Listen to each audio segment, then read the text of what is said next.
Hello guys, welcome to my channel.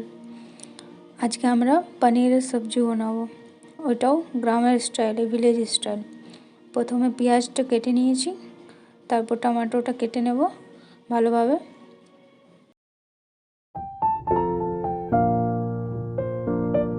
এরপর লঙ্কাটাকে কুচি কুচি করে কেটে নেব। এরপর রসুনটাকে ভালো করে ছিলে নেব।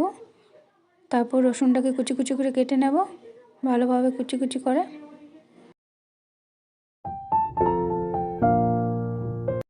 এরপর পনিরটাকে ভালোভাবে কেটে নেব ছোট ছোট করে, কারণ আমার বোন ছোট ছোট করে পছন্দ করে, তাই ওর জন্য ছোট ছোট করে কেটে বানানো হয়।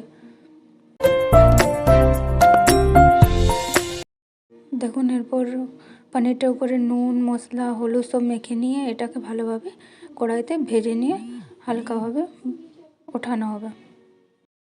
এরপর সব কাটানো জিনিসগুলো যেগুলো ছিল, টমাটার, রসুন, লঙ্কা, পেঁয়াজ, সবগুলোকে নুন, মশলা সব কিছু দিয়ে ভালোভাবে কষিয়ে ওটাতে সস, দুধ, চিনি সব কিছু মিক্স করে ভালোভাবে ওটাকে কষিয়ে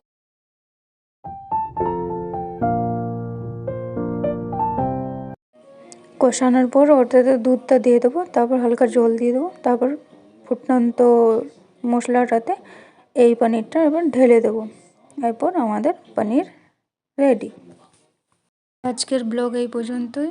সবাই ভালো থাকবেন, সুস্থ থাকবেন। চলো আবার দেখা হবে নেক্সট ব্লগে।